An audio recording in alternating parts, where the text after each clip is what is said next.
Sahana Vavatu Sahano Bhunaktu Saha Viryam Karavavai Tejasvina Vaditamastu Ma Vidvishavahai. Om Shanti Shanti Shanti. May the Divine Being look over us lovingly as a mother and father. May the Divine Being support and nourish us as a mother and father.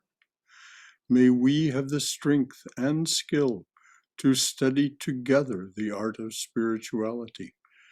May no misunderstandings arise amongst us. Om, peace, peace, peace be unto us and to all beloved beings everywhere. So good morning, everyone. I had that procedure on Friday. It all went very well. Amazingly, they implanted a machine that self-teaches and improves the situation as the days go by. So they don't even want to see me until June 8th, till the thing is settled down. It's healing up just fine, very little discomfort this morning. I'm sleeping well at night. Now we have an open forum worksheet that is available to you either on the website, or if you know how to download it from the chat, it's available there also. Do we have any questions or comments about what we're up to this morning? Okay, we're going to talk about bhakti, about the path of devotion. And this is not a talk from me. This is where we well and truly do it together. So I'm going to read a couple of introductory statements, and then we're going to discuss this among ourselves. And as I say, the desire from here is for me not to do much talking, for you to discuss this among yourselves. If you have questions, of course, and you direct them to me, I'll do my best to answer them. But this is not about instruction so much as it is about our just looking at what the path of bhakti is for each of us. Any comments or questions at all before we begin? All right. Thank you, dears. May has been a month for the study of Bhakti Yoga. A Bhakti yogi, a bhakta, has a devotional relationship with God. This is developed over time by study, prayer, ritual, and worship. And as much of that or as little of each of those as pleases the bhakta. There's no dogma, no prescriptions. You may receive instructions from a teacher, a guru, but that's the only component that is something that you, so to speak, pledge to do. So these components, study, prayer, ritual, and worship, are something that you decide on for yourself, how much of each. By the way, if you hear somebody else in the room with me, this is Bart Smith. Bart is here to help take care of me for the next few days. And it's very welcome. So this devotional relationship with God is developed over time by study, prayer, ritual, and worship.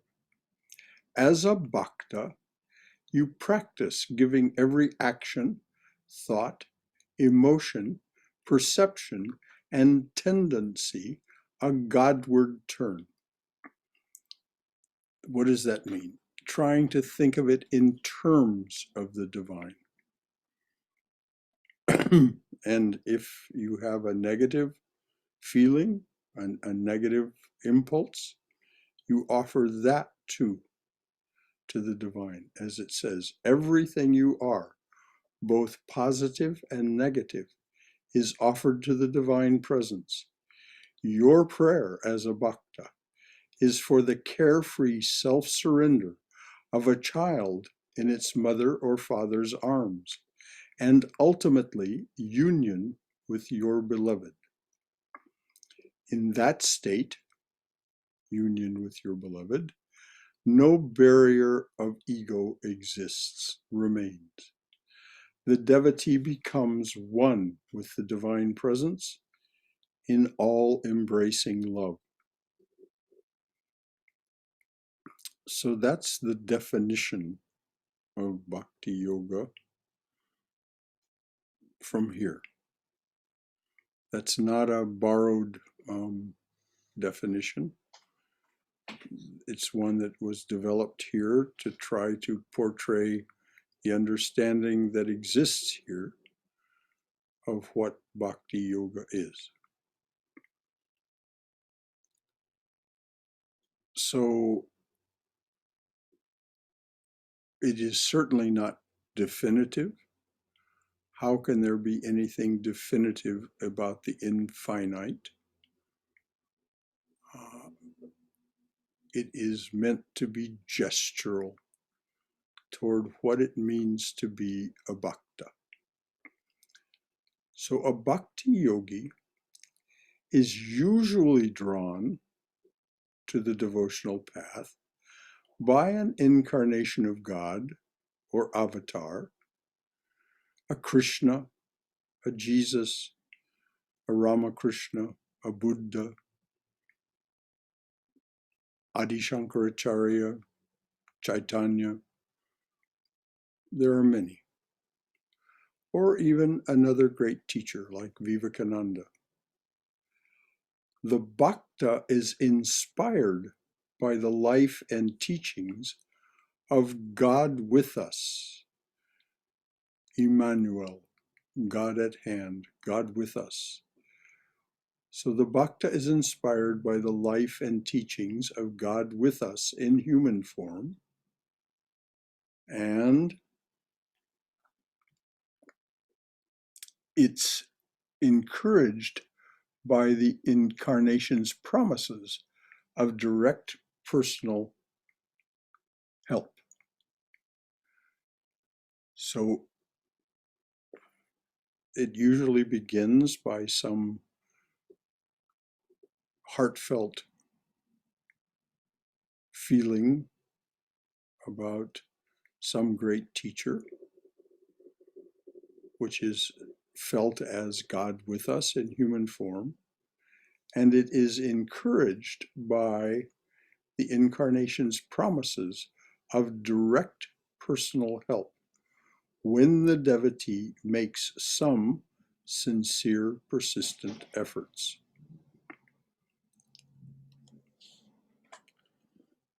And so now, that's the opening statement, the opening definition. What is it that you would like to say from your personal perspective? As Vivekananda said to his disciple Sadananda, who was fond of quoting Jesus Christ and Adi Shankaracharya, Swami Vivekananda said to him, well, all that's very well and good, but what do you know? So if you choose to be open and speak into this safe space that is this congregation, tell us what you know and feel, if anything at all, about this path of devotion. Is it anything for you? And if it is, what is it for you?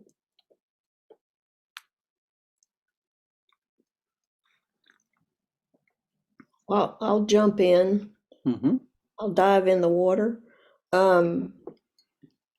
This is pretty much what you already have said, but just in another way. For me, being a bhakta is about relationship. It's about personal relationship with the divine, Yes. especially as opposed to the other three major yogas that we talk about here. That is the core of it. And the relationship, the longer I have practiced primarily a bhakti path, of course, like any relationship that you give time and love and attention to, changes over time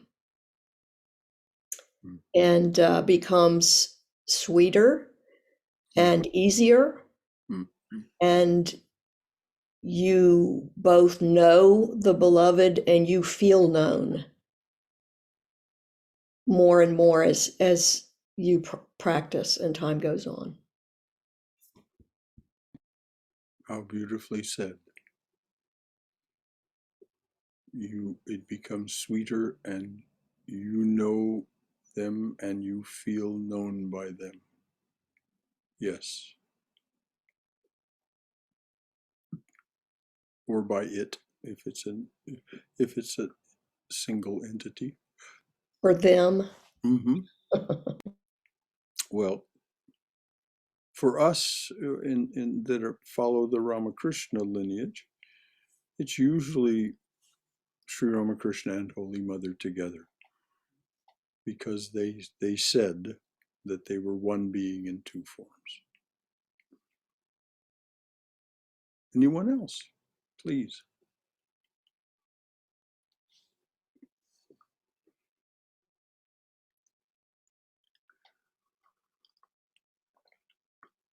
I will add a little bit more to what Cindy had already said, Brother Shankara. This is Haima. Thank you, Haima. It's a path to self-realization, so we can ripen our unhealthy ego towards a healthy ego, and which we can get to that oneness of the universe. That's all. Thank you so much. And what do you mean, Haima, Yes. by ripening the ego? What happens when you ripen the ego from a bhakta's perspective? That's when I think full self-realization happens. That's how I see for myself. When my ego matures, that is when I'm really practicing. My practices are working. I can see the result of my yoga, physical yoga, mental yoga, spiritual yoga, everything, all coming to oneness. And then you will not react towards life, but you will respond with intelligence rather than with the mind. Whatever comes to mind, you don't react towards events, lively events around us. You will start responding to it with more intelligence. And also, we may make mistakes during this path. Like Vivekananda said, 1,000 times we fall and 1,001 times we rise. Yes, occasionally mistakes do happen, but you will catch yourself. I will catch myself and then pull back to my ripened ego state. That is what I mean. Wonderful. Thank you, Haima. Thank you, Brother Shankara. Anyone else? Brother Shankara? Yes, Swayam. I would like to add to Haima's answer is, in my understanding, when one reaches unripe ego, there is no more identification with the limited body, mind, intellect complex. We are fully identified with the one, Brahman. And that's why then everything else kind of falls away, because we are no longer thinking with our limited scope. And when we no longer think with our limited scope, what do you mean by everything else falls away, Swayam? That's a very interesting way to put it, that it falls away. I, not having reached that, obviously, but my understanding is that then it's not this constant effort of trying to rise above. It just happens. So I don't have to work so hard to say I'm not the body, I'm not the mind, and not to react. And all that becomes automatic. Like you often said, like an expert dancer, the beat just moves the dancer, and the dancer is not moving to the beat. Thank you for recalling that. And it brings to mind what Cindy said. The relationship deepens to where you feel you know the beloved, and perhaps even more importantly, you deeply feel that the beloved knows, embraces, and loves you. And that, of course, is the goal. That's the way the definition was given of the bhakta's path. That you first find yourself in this carefree self-surrender, like a child in its mother or father's arms.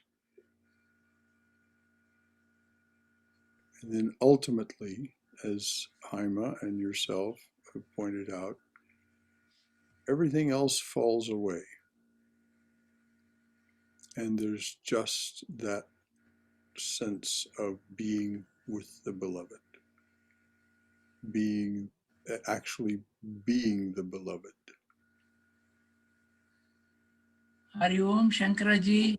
Yes, Hari Om yourself, Balakrishna. Well, I think all the, whatever that expressions, they're beautifully presented. And this is what Vivekananda says in the Bhakti Yoga, because Bhakti is the easiest path to follow. And especially, you can keep all your emotions. All you have to direct the emotions towards the love of God. And especially because when you talk about in Jnana Yoga, the renunciation, it scares everybody. You have to drop this, you have to drop that. But Vivekananda says so beautifully, you don't have to drop anything. All you have to do is direct all your emotions towards God, and they fall off by itself, one after the other. There is nothing to drop off. Mm-hmm. Beautifully said. Beautifully said. Yes, like a jnani is not likely to go on a Rhine River cruise in the wintertime and visit some of the great holy places of Europe along the Rhine at Christmas. They're not likely to do that because there's too much danger of entanglement. But the bhakta can very happily do such a thing and enjoy everything in God's name and revel in the self as it is expressed in these holy places. I'm speaking of this because my son and daughter-in-law, that's what they're going to do this Christmas, is take a Rhine River cruise. And they're both delightful bhaktas. And so they will enjoy this immensely as an expression of God's grace and glory. And also, I just remember the metaphor Sri Ramakrishna gives when you are going on a ship, when the ship comes very close to a magnet, a mountain of magnet, all the bolts and everything gets attracted so easily towards the magnet. Yes. So this is what exactly that when you said the main thing, that just came to my mind. It is such a beautiful metaphor Sri Ramakrishna gives it. Yes. Beautiful, beautiful. Thank Thank you, Will. Brother Chakra. Yes, Robert. For me, it seems it seems almost impossible to be one bhakta. They all seem to merge together, and in order to perfect one, the other three have to be in place also. It just seems it's difficult for me to separate the two. Sometimes I feel like maybe I'm a bhakta right now, and sometimes I feel right now I'm a Kama or Raja, vice versa. And it seems that it's whatever is appropriate at the moment that I'm confronted with, or I'm dealing with, or I'm experiencing, that's where I seem to fall.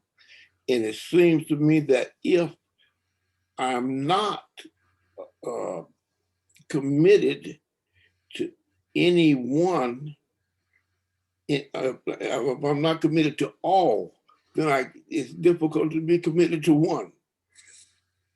Very well said, Robert. And that's what the Swamis will tell us. It's best to integrate the appropriate, the auspicious aspects of each of the yogas for us. And this is where it's said, after a time of practice, your mind becomes your guru. As you said, at this moment you seem this way, at this moment you seem a karmi, another you seem a Raja Yogi, because there's this intense desire for inward experience. And then there's the reveling in the outside experience as a bhakta, uh,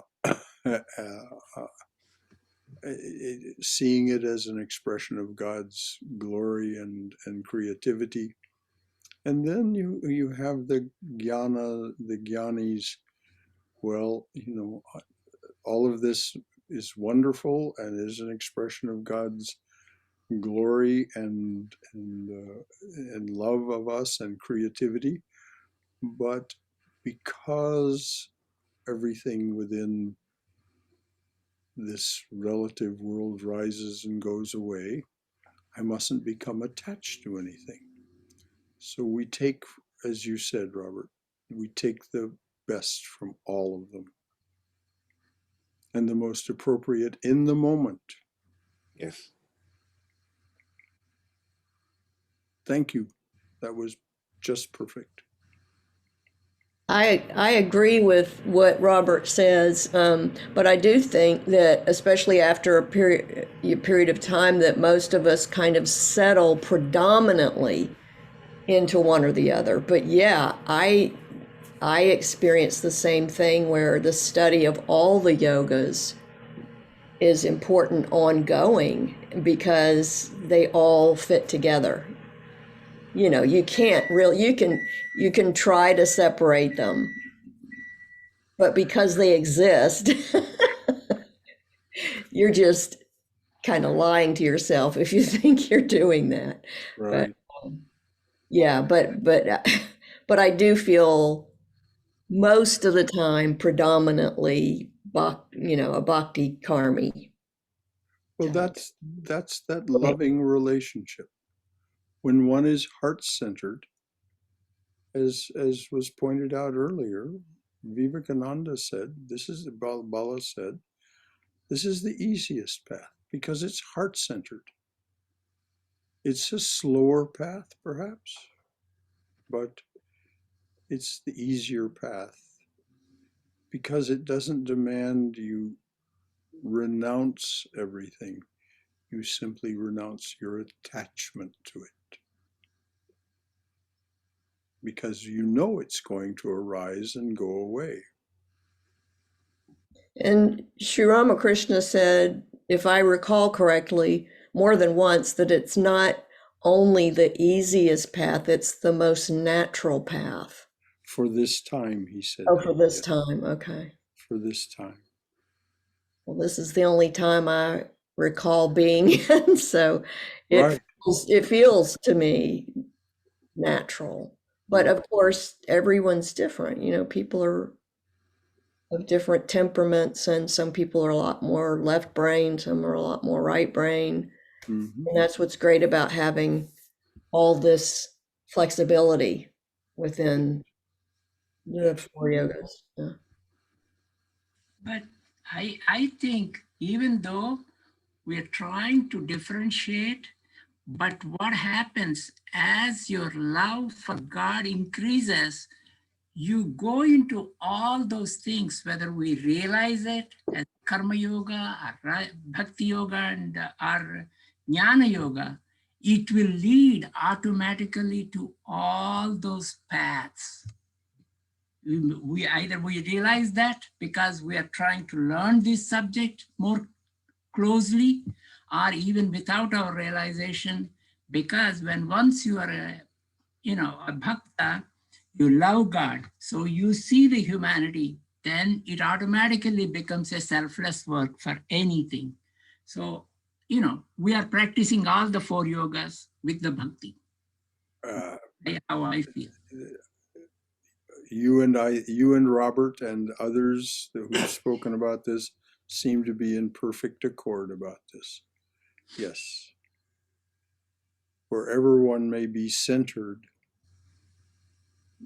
it's only a matter of concentric circles around you, the other yogas and the other ways of being and practicing. Anyone else? With so many musicians, sorry. Oh, I was just going to add that with so many musicians in the group, Yes. I have to say that the four yogas are like a quartet, a beautiful musical quartet that produces one beautiful composition. Very nice. Very nice. If any of you want to read a beautiful description and evocation of that in prose, read J.R.R. Tolkien's The Silmarillion, Silmarillion, The Silmarillion. And his introduction to that work says essentially, it's the metaphor is different. It's an orchestra rather than a quartet, but it says exactly what you just said in its own way. You know, what you said is perfect, Swaya, but he elaborates it so beautifully.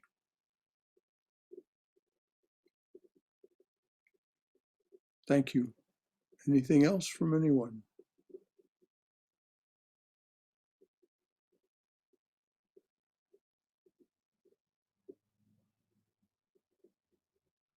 All right, I'm going to read what Jesus said, speaking of it being easy and natural. Lord Jesus, my burden is light. Come unto me, all that labor and are heavy laden, and I will give you rest. Take my yoke upon you and learn of me.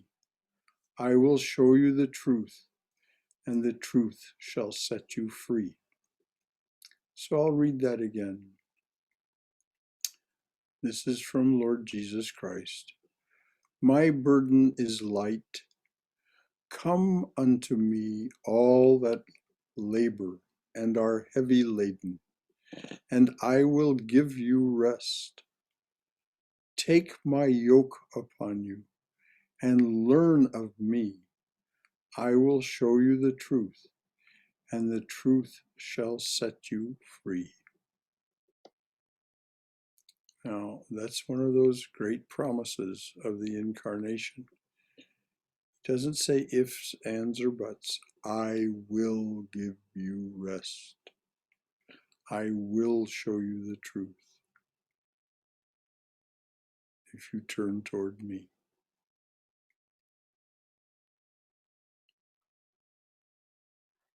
Anything else from anyone?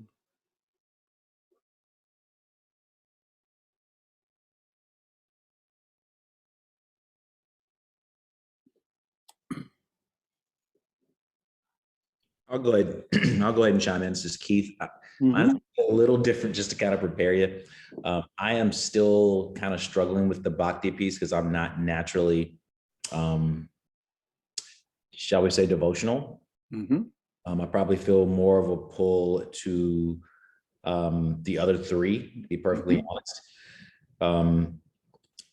Jnana appeals to me the most because, in essence, we're all saying that all of this is kind of an illusion and it's all one, and it kind of cuts through it. It just seems virtually impossible to do. You got to be a really special person to be able to do that, but it probably appeals to me a little bit more. So I'm kind of working on more of my devotional pieces. It's just not natural to me. But sometimes when it shines through, it definitely it brings tears to my eyes. I mean, it really does in weird moments where it necessarily shouldn't. So still working on that path, to be perfectly honest. Well, thank you, Keith. And what happens to us, regardless of the path that we're on, even in the Jnani's path, there is devotion. Devotion to the truth and devotion to Brahman. That which is behind all the manifestation. So there's no compulsion to be a bhakta. As I said in the beginning, this is not dogma. This is not you gotta do this or you're gonna be damned or some foolishness like that. No, not in the least. We find our own way. We find our own way of being. And as Robert pointed out earlier, the truth of the matter is, if we begin to sit in that witness seat, we see that as the situation within us and outside of us changes, as it does constantly, then what is appropriate, what is auspicious for us, also changes. And so in this moment, I'm a jnani. I'm practicing discrimination and release of attachment. In the next moment, I'm a karmi, offering everything and sensing that everything that is and that I do is not my own. I'm not big enough for that as the small self, as the finite self. So everything that is happening and everything that is all our involvements with it and the results of our involvements are being offered. In the next period of time, we may find ourselves drawn inward where we feel the need for that silence. And so we reach for the silence by practicing prayer, japa, concentration. And then at another time, we find ourselves exultant about something that is beautiful or entrancing. It may be a piece of music, it may be the fact that we wake up and we hear this incredible chorus of birds singing. And so we feel very appreciative of the divine's manifestation and creativity. So limitation is not there. Unlimitedness is there. Brother Shankara, to me, Keith and Cindy just pointed out the rationale for having the mini yogas. Yes. Because if you try to start with all of them, it becomes overwhelming. But if you can start with one and gradually, once that's mastered, the next one becomes easier, the next one becomes easier, and eventually, you know, it may be necessary to have a profound experience of all of them, because there are more than four. We just deal with four. Exactly. Well, the four the four that we explore here are those left to us by Vivekananda. Yeah. Quite deliberately for those of us here in the West. Yes, there are half a dozen other forms of yoga, you know, that could be named. From here, at least, it doesn't serve our purposes. These are inclusive enough, and these are the four that Vivekananda mentioned. Each soul is potentially divine. The goal of human life is to manifest that divinity. Do it through work or worship or psychic control or philosophy, one or more or all four of these, and be free. So what's the operative phrase? And be free. That's the goal. Freedom from limitation. All of these are techniques, and if you will, there's a workbook for each to discover, and it is a discovery, it is an uncovering. Uncover our freedom. Thank you, Robert. That was right on the money.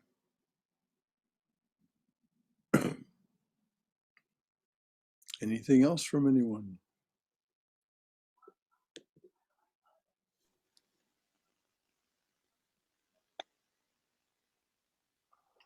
Okay.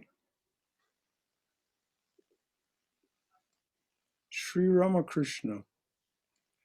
Sri Ramakrishna said, now once again, this is Sri Ramakrishna speaking as the avatar, as the incarnation. Practice just a little, and someone will come forward to help you. I am the refuge.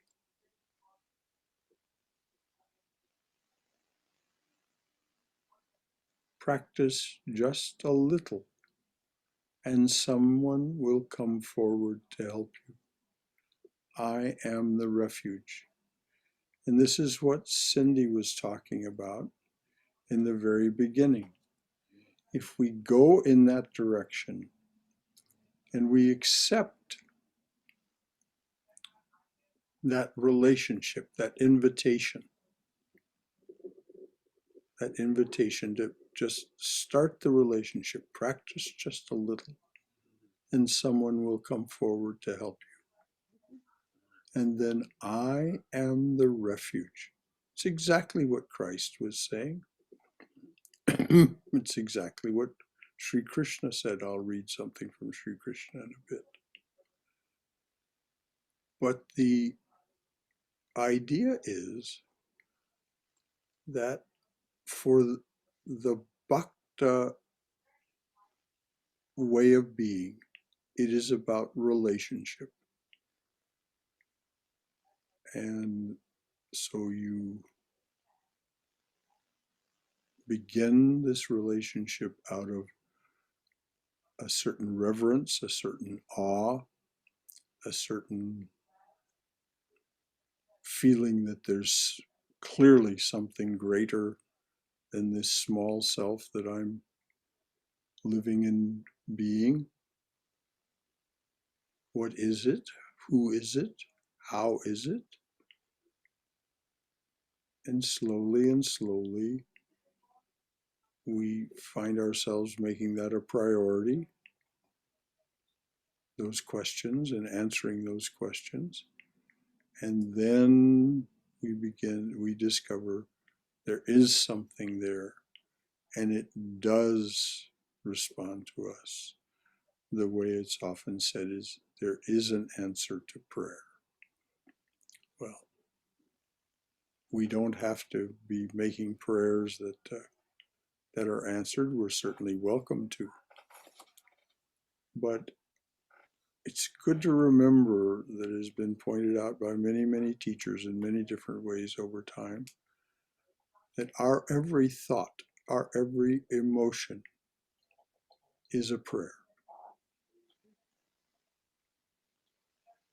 It's a prayer of being and wanting more than we are at this moment, or at least recognizing the truth of who we are at this moment, being able to do that. Anyone else? We've got lots of time left. Please do speak up if you're so moved. Brother Shankara? Yes, Swayam. I wanted to share this.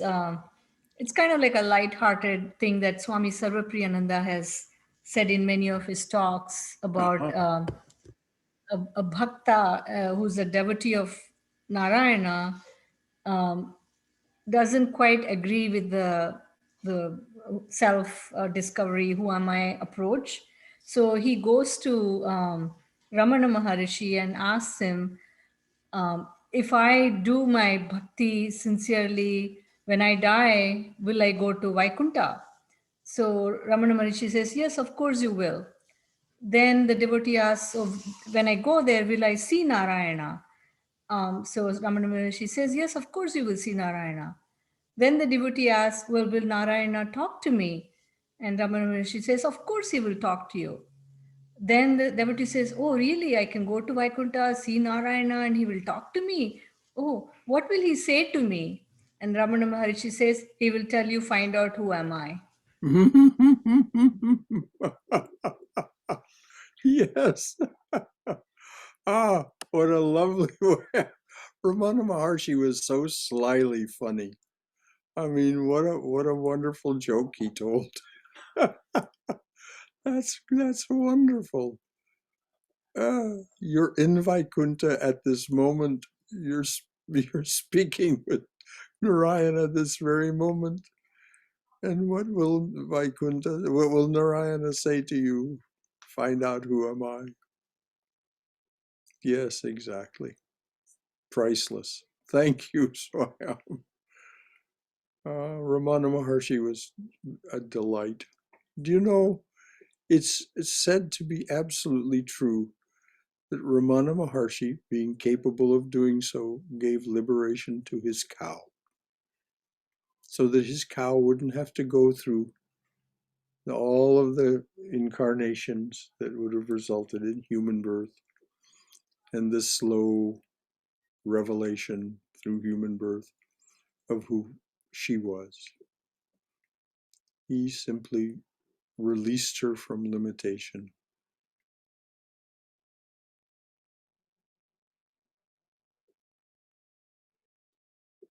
Thank you, Swayam. Anything else from anyone?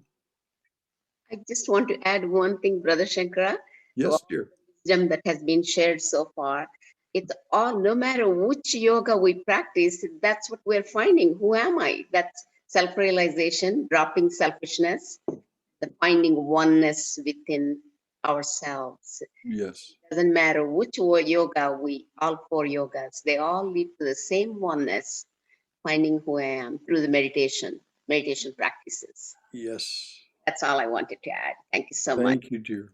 Thank you. Beautiful. And you know, what she was alluding to was there's another way of saying the 4 yogas. And for bhakti, the devotional path, you can say it as finding reverence. The second, karma yoga, you can say karma yoga. What is karma yoga? Abandoning selfishness. For Raja Yoga, what can you say? Sinking into silence. Sinking below the Newtonian world of time, space, and causation. Sinking into silence. And the fourth, Jnana Yoga, you can say it as setting aside the mirror. What is the mirror? The mirror is the reflective power of the heart and the mind. Ultimately, the jnani dissolves or sets aside all of that. So you can see it as not stair steps, but integrated, as has been pointed out by Robert and others. Finding reverence, abandoning selfishness, sinking into silence, and then setting aside the mirror. And each of these comes and goes, comes and goes, comes and goes, until finally we become established, as was pointed out by Haima and others. You come to this ripe ego or state of the witness self, having realized the self. All of those words are now superfluous. You have found out who am I, as Ramana Maharshi said.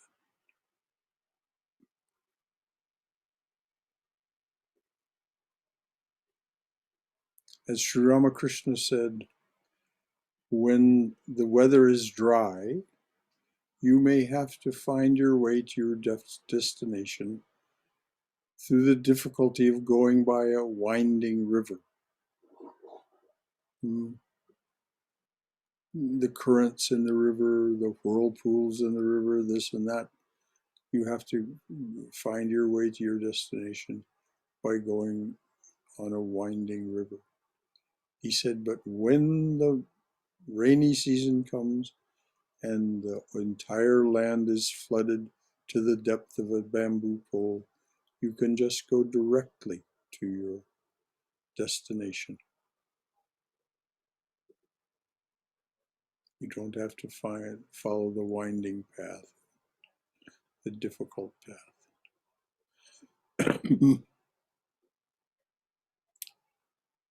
And that's what happens to us at some point.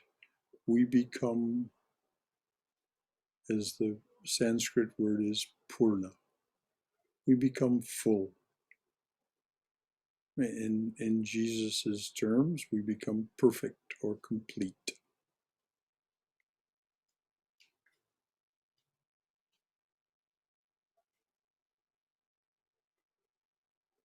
Anything else from anyone?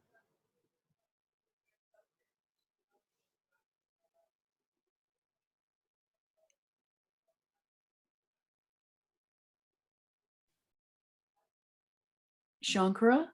Yes, dear. This is Laurie. Yes, Lori.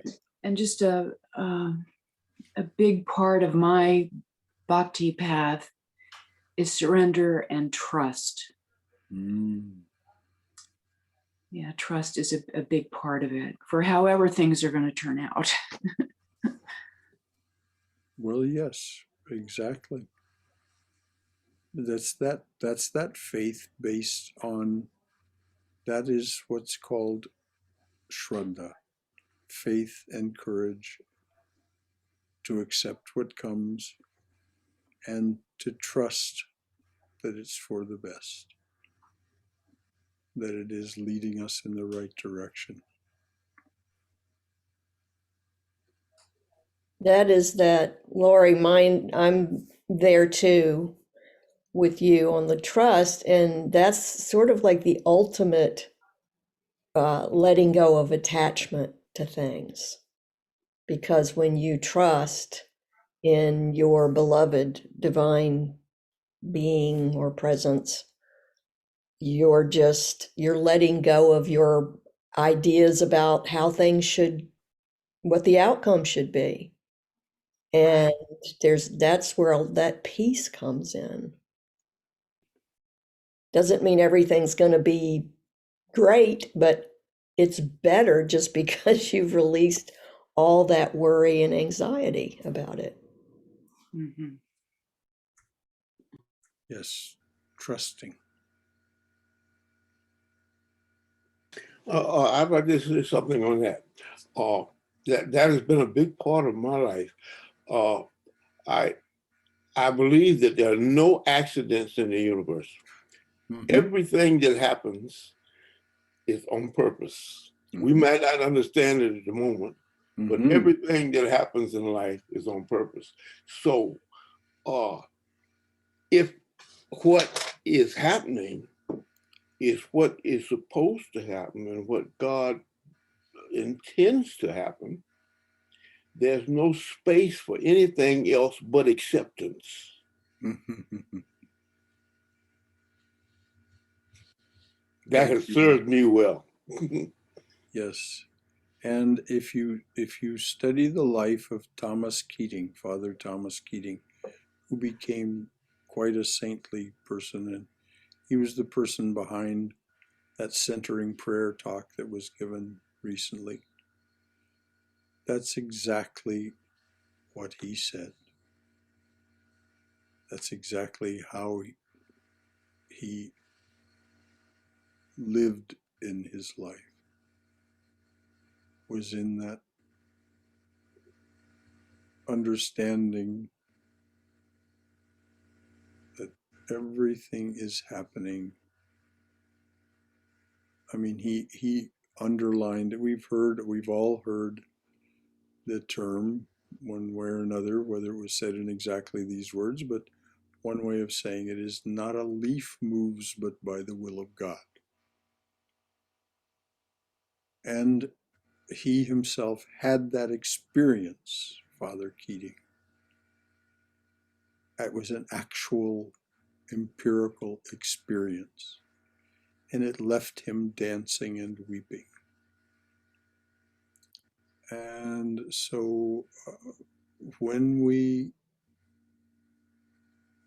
do come to that faith and trust and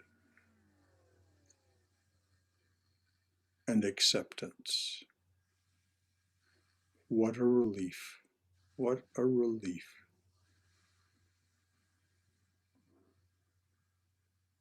Thank you, Lori. Thank you, Robert.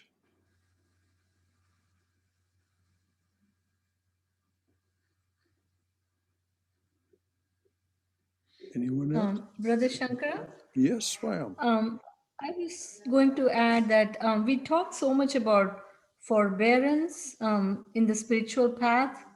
I think faith is the springboard, or the from where forbearance can rise up. Without faith, forbearance is difficult. Yes, without faith, forbearance and forgiveness and compassion and selfless service are all very difficult. You're absolutely right. Thank you.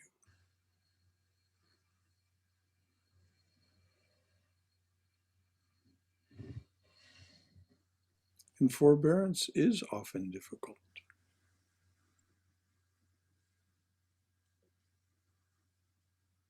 After all, as Holy Mother said, we are endowed with profuse quantities of vanity, which makes us have this inner feeling, get out of my way. Stop bothering me.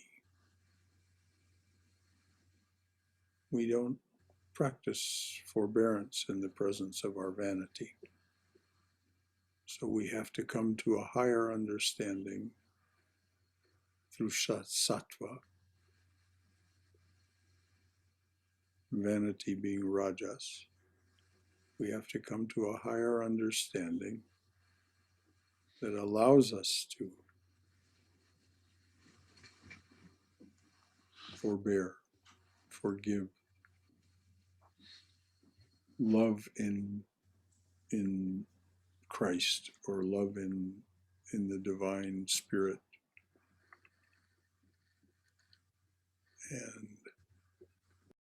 and serve selflessly.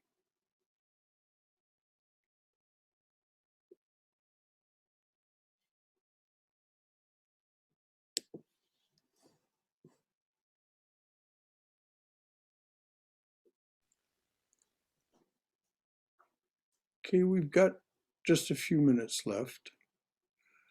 I'm going to read this quote. We can discuss it or not as pleases yourselves. But this is Krishna, and it's about as explicit as it can possibly get about the practice and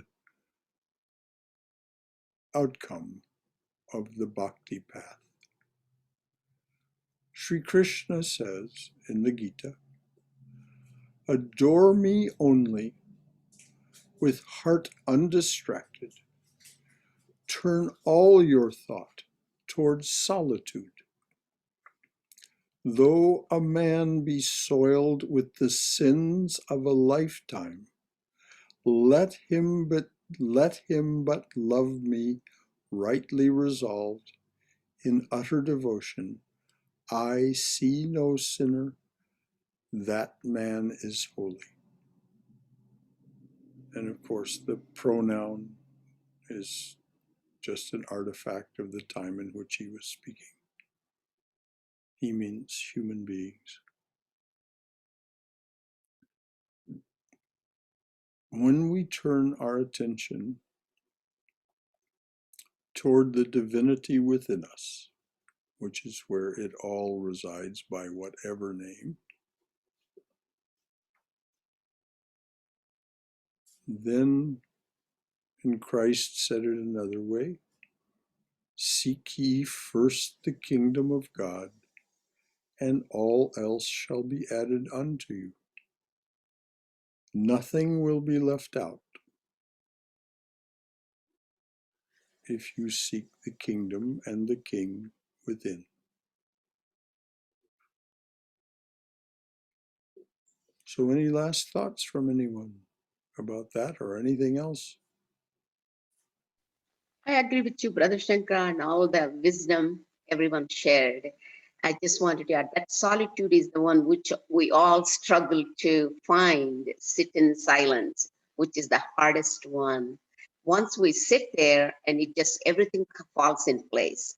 We find our Vaikuntha, our heaven, everything comes to us. There is no Vaikuntha up in the sky. It's right here in front of us. It's within us, yes. In us. That's exactly what Ramana Maharshi and all of you. Yes, that's what he said with his, Yes. whether he actually winked or not.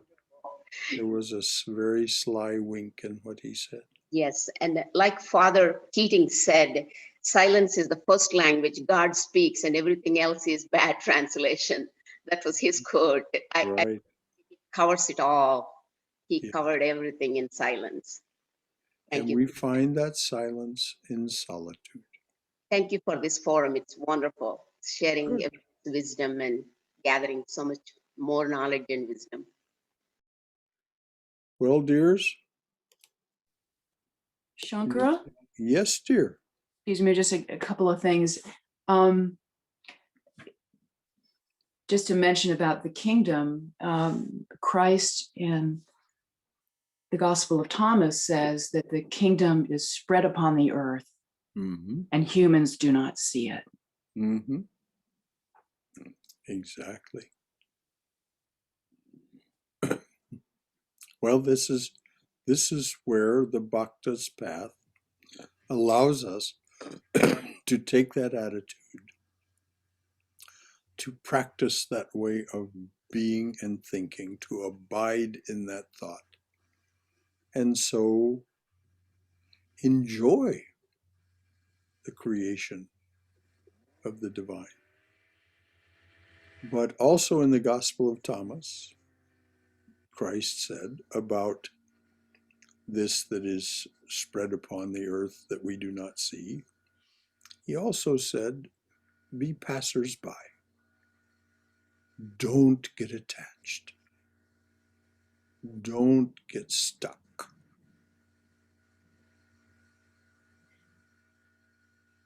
And of course, that is the root and cause of a lot of our difficulties, our likes and our dislikes, which stick us in place.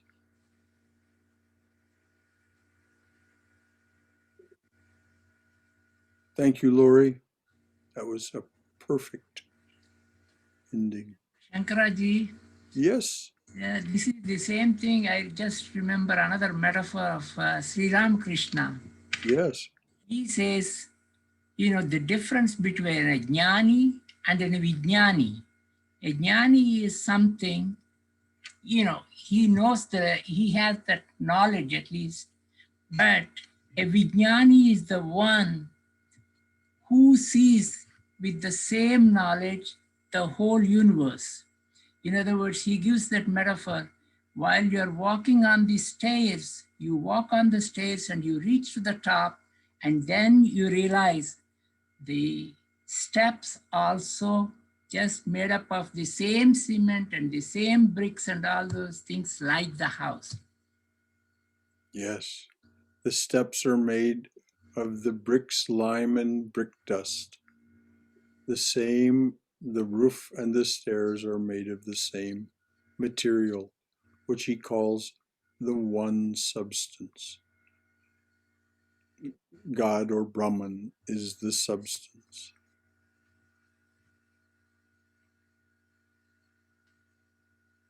Thank you, Bala. That's just right on.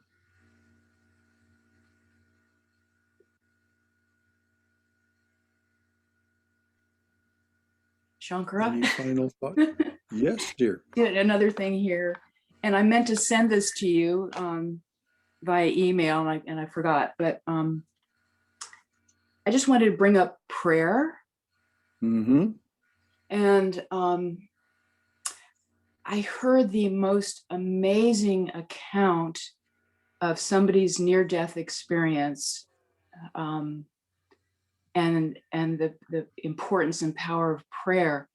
And it's, if you go to Carolyn Mace's website and you just go to myss.com and go to her blog, she has a blog. And last year on March 28th, so March 28th, 2020, she was recounting this person's account, and you need to listen to her say that the whole blog for that day is absolutely wonderful. But about 16 minutes in, she tells how this woman had been in this car crash, terrible car crash, and had a near-death experience and was out of her body. And she could hear the conversations of people in cars in back of her, just complaining. Well, anyway, she could hear their conversations. But coming out of the fifth car in back of her, she said she saw this beam of light come out of it and into her. And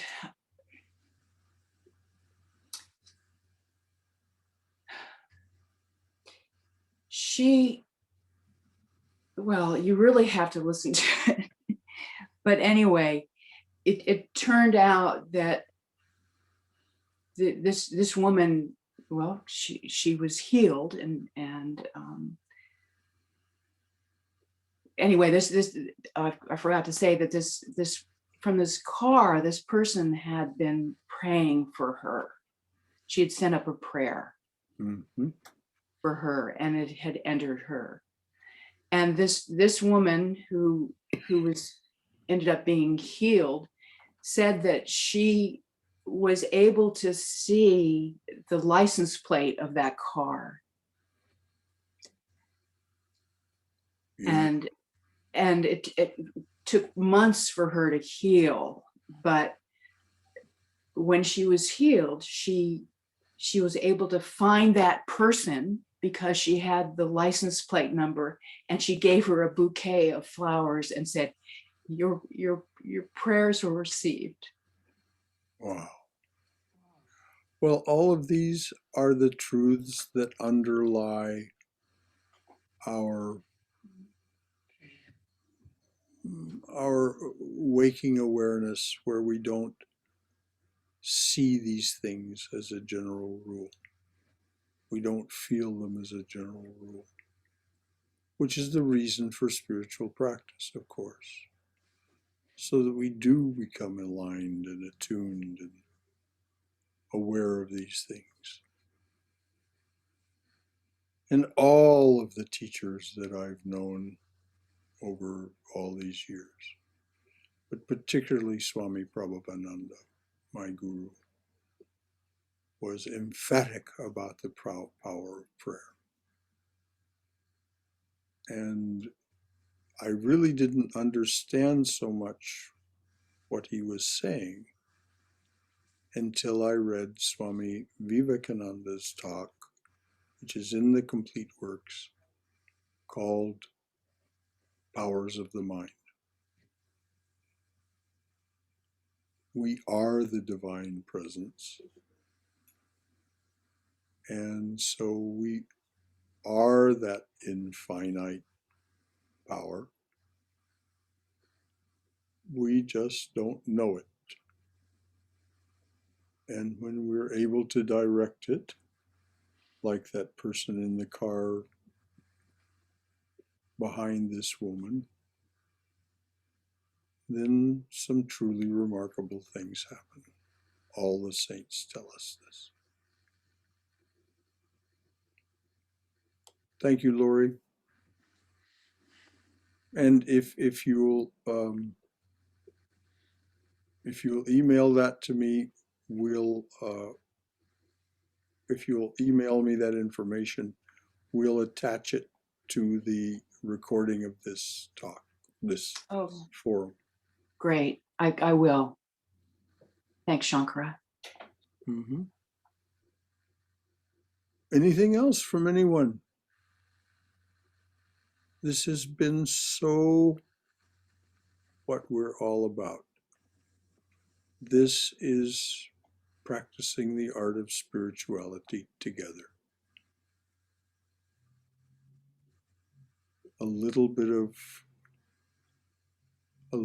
information from the divine, a little bit of information to get us started, and then look where it went.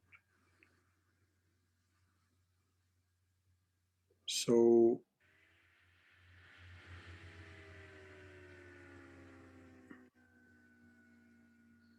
because it's so needed, let's join our thoughts together and say, let there be peace in outer space. Let there be peace in the sky, on the earth, and in the waters. Let there be peace, In on the sky, the earth, and the waters. Let there be peace in the herbs, the plants, and the trees. Let there be peace, Let there be peace in the herbs, the plants, And the trees. May the gods be peaceful. May the gods be peaceful. May the whole universe be pervaded by peace. May the whole universe be pervaded by peace. Let that infinite universal peace prevail throughout my being. Let Let that infinite universal peace prevail throughout my being. Om Shanti Shanti Shanti. Om peace, peace, peace be unto us and to all beings everywhere. And as we'll soon be able to say face to face, for those of you who can join us here face to face, Jai Shri Guru Maharaj Ji Ki Jai, Durga Durga Durga. May you be safe. May you be healthy. May you be cheerful. May you have peace of mind. May you go forward in the loving and protective embrace of the Divine Being. So until we gather again together, which could be as early as tomorrow evening for the Love Poems from God reading and discussion group, I'm very happy to report that the procedure that was done on Friday appears to have been entirely successful. I'm healing up fine from the incision and all that stuff. I already have more energy and more breath. And the machine, this incredible machine that was implanted, has the capacity to learn. So it's learning who it's implanted in and how to optimize my situation. It brings tears to my eyes to think about it. It's learning how to make things better. So the doc didn't even want to see me for 10 days after the operation, so that the machine could do its learning and he could see when I get to his office on June the 8th what has been learned and how it's operating, and if there's any additional tweaking that needs to be done. So great blessings of the divine to restore energy and life breath here.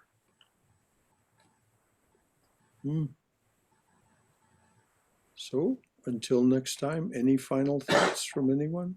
Anything at all? Looking forward to seeing all of you soon in person. All right, yeah. Yes. June the 19th is our first opportunity, and that will be a Save Us Saturday, where we get together and begin to pull this place together into its very best shape and appearance.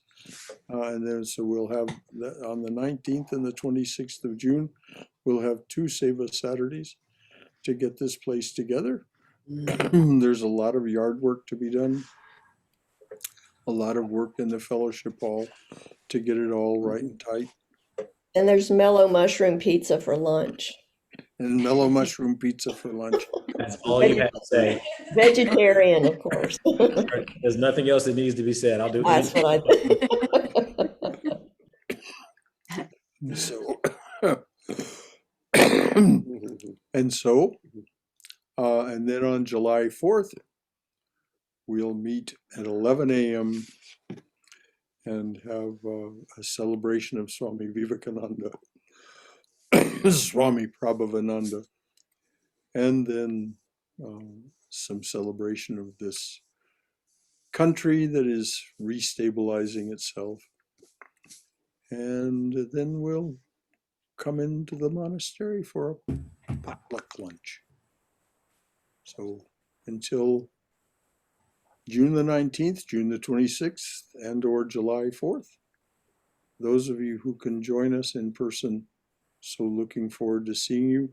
And everything will be continued on Zoom. Nothing is going to be, everything that we've been doing on Zoom, so that people like Beverly and Katz and Divya and Haima, people like that can continue to be with us.